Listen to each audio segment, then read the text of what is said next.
Y seguimos con el tema entonces de por qué ser católico, ¿verdad? O por qué soy católico.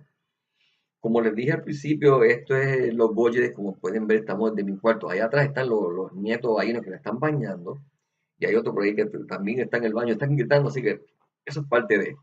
Nos quedamos en el video anterior diciendo que Jesús dijo, yo soy el camino, la verdad y la vida. Él no dijo, yo soy uno de los caminos, o yo soy más o menos el camino, pero ustedes decidan cómo llegan a mí, o pues muchachos arréglense como puedan porque yo me voy y ustedes deciden qué quieren hacer. No, Jesús bien claramente toma medidas y toma acciones para que podamos entender y tengamos quien nos pueda explicar precisamente qué es lo que Él nos enseñó.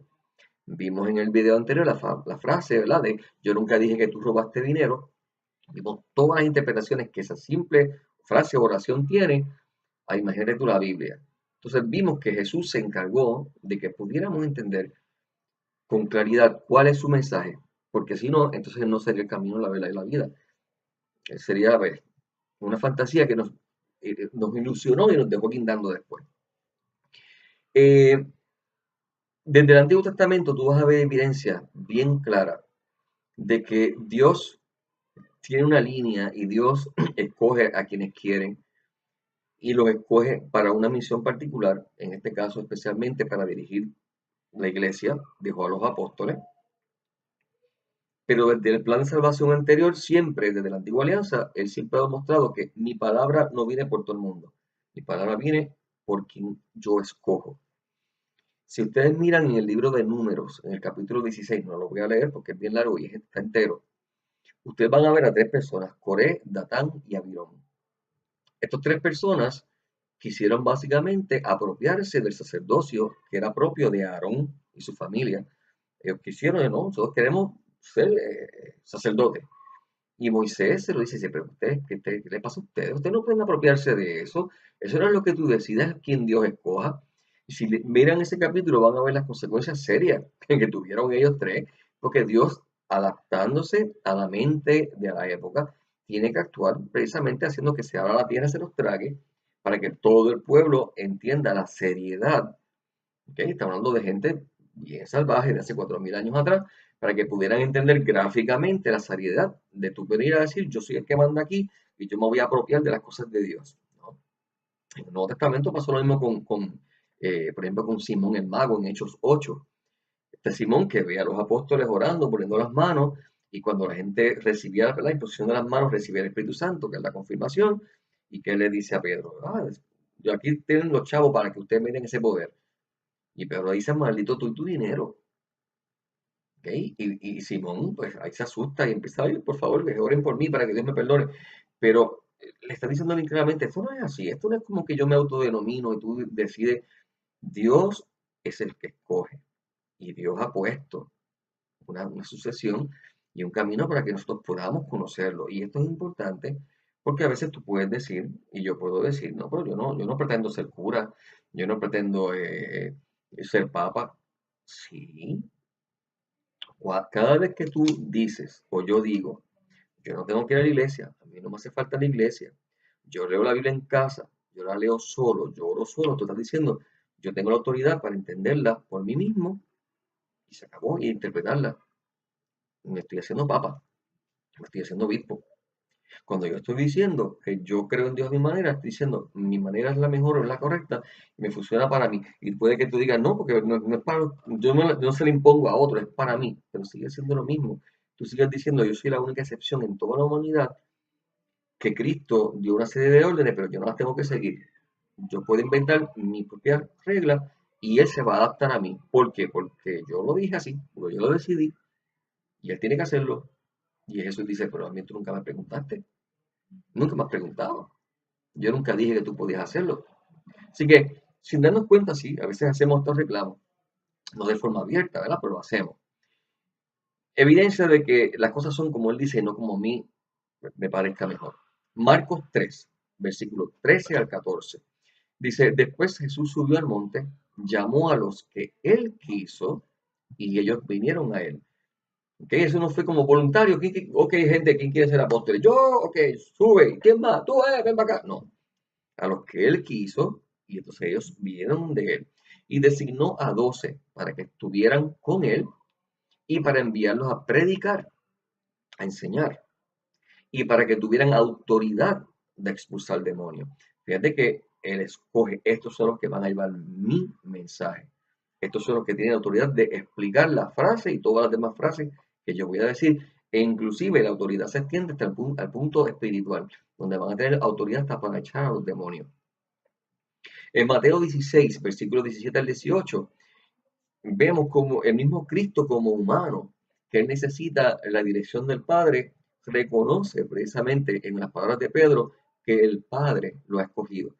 Bienaventurado tú, Simón, hijo de Juan o de Jonás, dicen algunos, porque esto no te lo reveló carne ni sangre. Jesús había preguntado, ¿quién dice la gente que yo soy?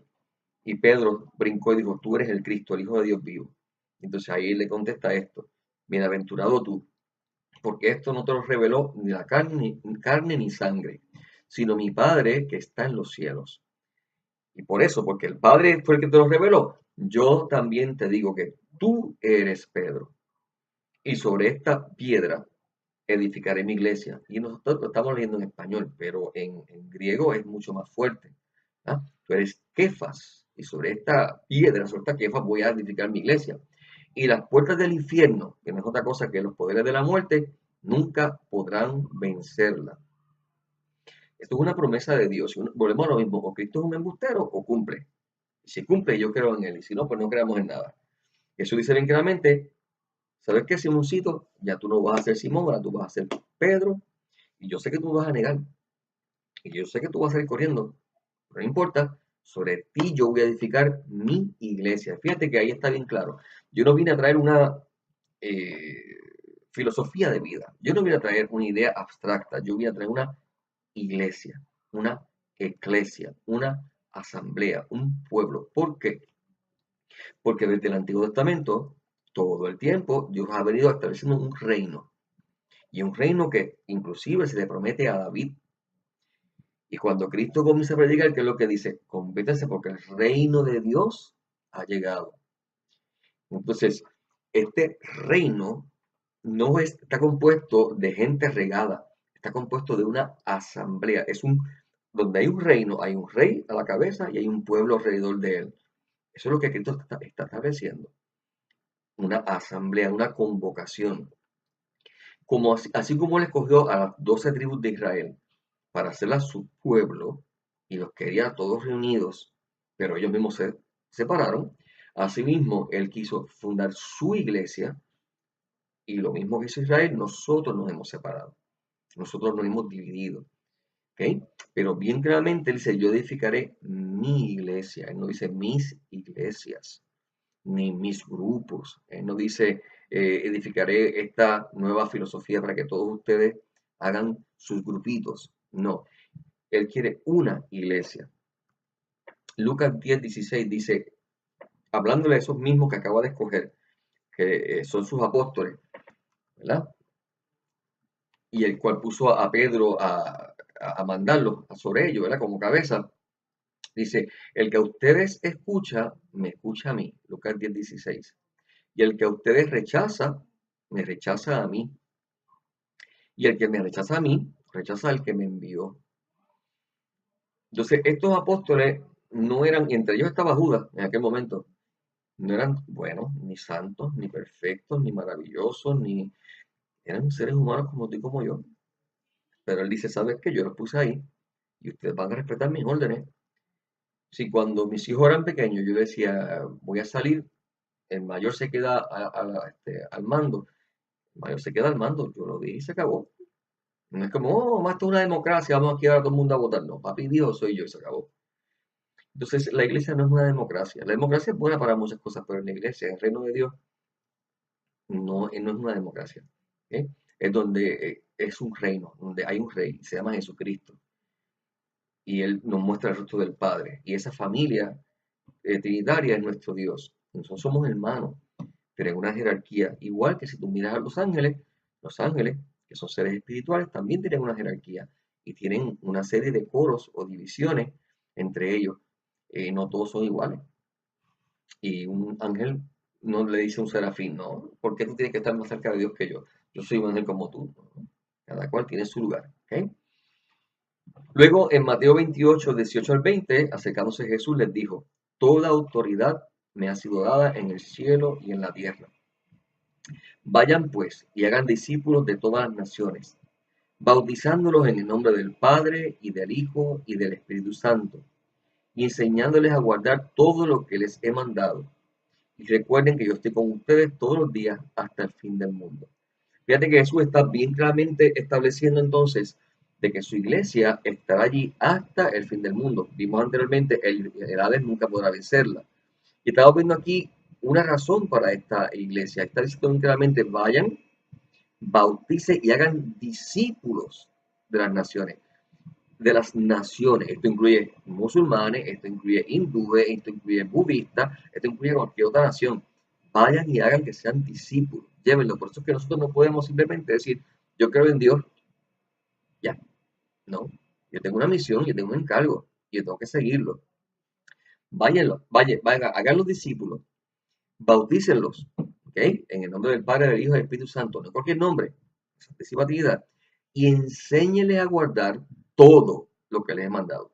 Todo, no parte, no las partes que nos gustan, no lo que está de acuerdo a mis pensamientos, todo lo que les he mandado, ¿ok? Y yo estaré con ustedes para que esto sea así hasta el fin del mundo. Y esto es bien importante, todo lo que les he enseñado. ¿Cuántos libros escribió Jesús? Ninguno. Entonces, ¿dónde está todo lo que él ha enseñado? Cuando claramente Juan en su evangelio dice, si yo fuera a poner por escrito todo lo que Jesús dijo e hizo, no cabrían los libros en el mundo. ¿Dónde está todo eso? En su iglesia. ¿Ok? Mucho más allá que simplemente en el libro de la Biblia. Juan 16, del 12 al 13 dice, aún tengo muchas cosas que decirles, pero ahora no las pueden comprender, no las pueden soportar. Por eso es que Dios, o sea, Jesús nunca le dio todo de golpe a los apóstoles, porque muchas cosas no las podían entender o no las querían entender, como cuando él le decía voy a morir. Pero cuando venga Él, el Espíritu de verdad, el Espíritu Santo, lo guiará a toda la verdad, porque no hablará por su propia cuenta, sino que hablará todo lo que oiga y les hará saber lo que habrá de venir. Fíjate que Jesús dice bien claramente entonces, fíjate que ahora yo no puedo decirles todo, cuando venga el Espíritu Santo, eso lo va a decir. Quiere decir, la fe va a seguir creciendo y profundizándose. Ustedes van a poder seguir comprendiéndola y meditándola. Era imposible, por lo tanto, que en los libros escritos en el siglo I y parte del siglo II ya iba a estar todo. Jesús no dijo, por ahora viene el Espíritu Santo y rapidito les va a enseñar todo y de ahí para abajo lo guardan para que no cambie. No, él dice, ustedes lo irán viendo poco a poco y él hasta el fin del mundo hasta que yo venga, el Espíritu Santo les irá revelando según ustedes puedan entender más y más y más y más. ¿Vieron el vacuum? Me están limpiando allá afuera. Qué bueno. Yo no. Juan 17, 20 al 21 dice, pero no ruego solamente por estos, o sea, por los apóstoles, que está hablando por ellos, sino también por los que han de creer en mí por la palabra de ellos. Ahí vemos entonces, alguna gente dice, sí, pero es que Jesús le dio esta autoridad a los apóstoles, cuando los apóstoles se murieron se acabó todo. ¿Qué corta era la vista entonces de Cristo según estas personas? ¿Qué corta era su visión? Entonces quiere decir que Jesús pensaba que cuando se murieran los 12 se acabó todo. No, no dice él que estaré con ustedes hasta el fin del mundo. O es que él pensaba que el mundo se acababa cuando se acababan los apóstoles. No dice aquí bien claramente entonces, no ruego solamente por ellos, sino por los que van a creer en mí a través de la palabra de ellos, para que todos sean uno. Fíjate entonces que Jesús claramente está estableciendo un reino, una iglesia que va a continuar hasta el fin del mundo. Por lo tanto, los poderes que le dan los apóstoles, estos poderes le van a pasar de una persona a otra a aquellos a quienes ellos se lo transmitan. Pero lo más importante es lo que dice aquí, para que todos sean uno. Quiere decir, ¿era voluntad de Jesús que todo el mundo entendiera la palabra a su manera? ¿Era la voluntad de Jesús que no podamos sentarnos juntos a dialogar y a comer del pan de la Eucaristía? Porque tú piensas que eso es un canto de carne y yo pienso que es Cristo, que yo no pueda decir, ¿sabes qué? Somos hijos de María, pues dice, no, yo la respeto, pero María por allá, yo por acá. Que yo no pueda decir junto, mira, ¿quieres saber sobre la vida de San Francisco? Yo no creo en los santos. Qué triste que haya esa división entre nosotros, porque eso no fue querido por Cristo. Eso fue querido por nosotros de la misma manera que Él quiso de las 12 tribus de Israel un solo pueblo, y ellos se dividieron en dos grandes bandos y terminaron destruyéndose. Y eso mismo le puede pasar al cristianismo, en cierta manera, si nosotros no cooperamos y no buscamos la unidad, pero no una unidad escondiendo la verdad, una unidad comprendiendo el mensaje, que fue lo que Jesús dijo. Porque si yo amo a Cristo más de lo que yo me amo a mí mismo, yo voy a hacer lo que Cristo me dice, en lugar de simplemente decir, no, esto es lo que yo creo, yo no voy a cambiar y se acabó, porque esta es mi iglesia en la que yo me voy a mover. Así que dice, como tú, oh Padre, estás en mí, yo en ti, que también ellos estén en nosotros, para que el mundo crea que tú me enviaste. Una de las razones que dijimos ahorita por la cual la gente dice, yo no creo en Dios, es por la división de ideas. Jesús lo sabía. Por eso le dice, Padre, que sean uno. Y el Padre dice, yo quiero que sean uno, pero es que ellos no quieren ser uno. Ellos cada cual quiere defender lo suyo. Ese es el problema. ¿Ok? Pero esto no es porque Dios lo quiera así. Efesios 2, 19 al 20 dice, así pues, ustedes ya no son extraños ni extranjeros, sino que son conciudadanos de los santos y son de la familia de Dios. ¿Ven este concepto de Dios de familia, de unidad, de que seamos uno? No un concepto de cada cual por su lado. ¿Ok? Estén edificados sobre el fundamento de los apóstoles y los profetas, Antiguo Testamento, Nuevo Testamento, siendo Cristo Jesús mismo la piedra angular. La base y el fundamento está en los apóstoles y está en la enseñanza transmitida por los apóstoles. No es ahí, están edificados sobre la Biblia, ¿no? Sobre los apóstoles, sobre lo que ellos enseñan. ¿Cuántos libros hay en la Biblia de Felipe, Bartolomé, Otto Simón, Tomás? Todos estos apóstoles eran apóstoles y todos predicaron. ¿Qué pasó con lo que ellos dijeron? No valía la pena, no servía. ¿Dónde está un evangelio de Pedro? No es un evangelio de Pedro, es un apócrifo. No existe como tal en el canon de la Biblia. Jesús dice bien claramente sobre los apóstoles, sobre la enseñanza que estas personas transmitieron, y no necesariamente sobre un libro. Pero lo importante es una nación. Él quiere esta unidad. Efesios 4, 4 al 5. Hay un solo cuerpo y un solo espíritu, dice la palabra. Así como también ustedes fueron llamados en una misma esperanza de su vocación, un solo Señor, una fe, un solo bautismo, un solo Dios y Padre de todos, que está sobre todos, por todos y en todos. Esto es lo que dice la palabra, que los cristianos tenemos que ser uno, que Dios quiso y quiere que seamos uno, y que si no somos uno es porque nosotros no nos da la gana, porque queremos siempre tener la razón, porque es más importante para mí tener la razón que estar en la verdad, porque es más importante para mí ganar mi discusión que aprender algo. Cuando yo decidí o opté por vivir el catolicismo, no lo hice porque nadie me obligó, sino porque escuché el diálogo, escuché las opiniones, escuché las enseñanzas y comparé estas enseñanzas con la palabra y pude ver dónde estaba el fallo y dónde estaba la verdad. Y eso mismo lo puedes hacer tú. Y yo no te digo que tienes que ser católico, te estoy diciendo que tienes que abrirte a escoger y a entender que Cristo quería que la iglesia fuera una sola. ¿Dónde debe estar esa iglesia? Debemos todos ser adventistas, deberemos todos ser bautistas, deberemos todos ser evangélicos, deberemos todos ser católicos. Yo no sé, pero en alguna de ellas tenemos que estar todos juntos. ¿Para cuál de ellas? Eso es lo que vamos a ir viendo poco a poco. Y como les decía, tenemos que ver eso poco a poco, porque poco a poco abrieron la puerta y alguien se asomó por ahí y tuvimos que cortar. Pero anyway, como estaba diciendo entonces, todos tenemos que ser uno y lo que tenemos que ver es cuál. Yo en mi vida ¿verdad? Personal, espiritual, basándome en la palabra de Dios y en tantas cosas maravillosas que he podido vivir en estos años, me decidí y dije, bueno, yo entiendo, y es mi opinión muy firme de que la Iglesia Católica es la única iglesia que Cristo fundó literalmente. Apocalipsis 19, 7 dice, regocijémonos y alegrémonos y démosle a él la gloria, porque las bodas del Cordero han llegado, su esposa se ha preparado. Cristo tiene una esposa, Cristo no tiene un harem. Y su esposa es aquella que se une al Cordero. El Cordero, ¿recuerdan en algún lugar donde en la iglesia se dice eso del Cordero? ¿Recuerdan cuando dice, dichosos los invitados a la cena del Señor?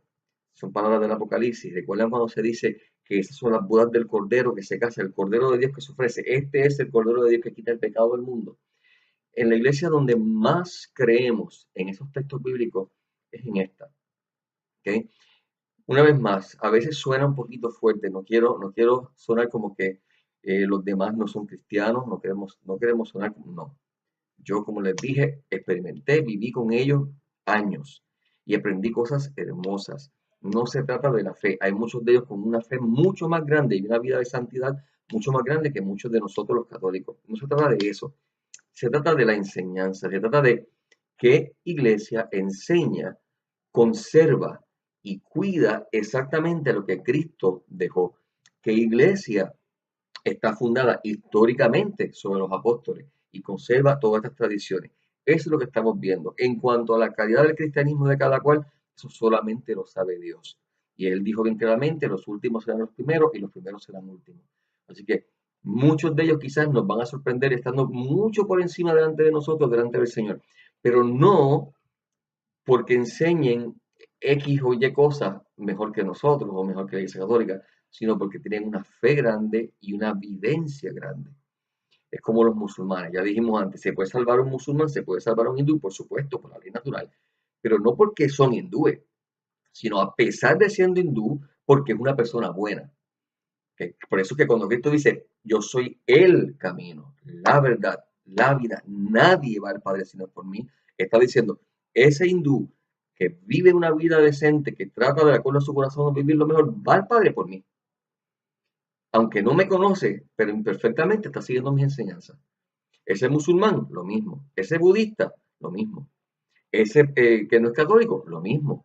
Entonces, no es cuestión de excluir personas, es cuestión de buscar la enseñanza correcta para poder, si yo quiero realmente vivir a plenitud todo lo que él quiso y podamos realmente entonces algún día tener la unidad, tomar la decisión correcta. De eso se trata, ¿ok?